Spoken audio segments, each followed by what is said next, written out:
Thomas ಆಲ್ವಾ Edison ದೊಡ್ಡ ವಿಜ್ಞಾನಿಯಾದ ನಂತರ ತನ್ನ ಬಾಲ್ಯವನ್ನು ಕಳೆದಂತಹ ಮನೆಗೆ ಒಂದು ದಿವಸ ಭೇಟಿಯನ್ನು ಕೊಡ್ತಾನೆ. ಆವಾಗ ಅವನಿಗೆ ಆಕಸ್ಮಿಕವಾಗಿ ಏನಾಗುತ್ತೆ, ಆ ಒಂದು ಕಾಗದ ಪತ್ರ ಸಿಗುತ್ತೆ. ಆ ಶಾಲೆಯಿಂದ ಪಡೆದುಕೊಂಡಂತಹ ಕಾಗದ ಪತ್ರ ಸಿಗುತ್ತೆ. ಅದನ್ನು ಓದ್ತಾನೆ. ಓದಿ ಅವನಿಗೆ ಕಣ್ಣೀರು ಬಂದ್ಬಿಡುತ್ತೆ. ಯಾಕೆ ಅಂತ ಹೇಳಿದ್ರೆ, ಆ ಪತ್ರದಲ್ಲಿ ನಿಮ್ಮ ಮಗ ಮಂದ ಬುದ್ಧಿ ಇಲ್ಲ, ವಿದ್ಯೆ ತಲೆಗೆ ಹತ್ತೋದಿಲ್ಲ, ಅವನಿಗೆ ಶಾಲೆಗೆ ಕಳಿಸ್ಬೇಡಿ ಅಂತಕ್ಕಂಥ ಅಂಶ ಇರುತ್ತೆ. ಆದರೆ ಬಾಲ್ಯದಲ್ಲಿ ಅವನ ತಾಯಿ ಆ ಒಂದು ವಿಷಯವನ್ನು ಆಕೆ ಚೇಂಜ್ ಮಾಡಿ, ಬದಲಾವಣೆ ಮಾಡಿ ಹೇಳಿರ್ತಾಳೆ.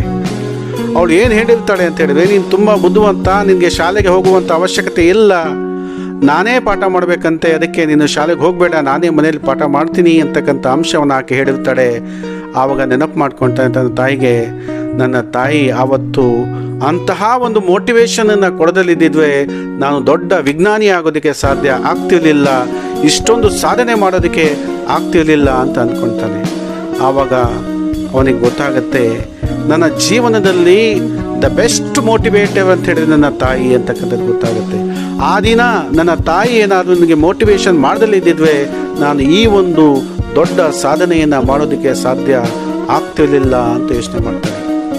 ಇದರಿಂದ ನಮಗೇನು ಗೊತ್ತಾಗುತ್ತೆ ಅಂತ ಹೇಳಿದ್ರೆ, ನಿಮಗೆ ಬೆಸ್ಟು ಅಂದರೆ ಮಕ್ಕಳಿಗೆ ಬೆಸ್ಟ್ ಮೋಟಿವೇಶನನ್ನು ಯಾರು ಕೊಡ್ತಾರೆ ಅಂತ ಹೇಳಿದ್ರೆ ತಾಯಿನೇ ಮಕ್ಕಳಿಗೆ ಬೆಸ್ಟ್ ಮೋಟಿವೇಟರ್ ಆಗ್ತಾಳೆ.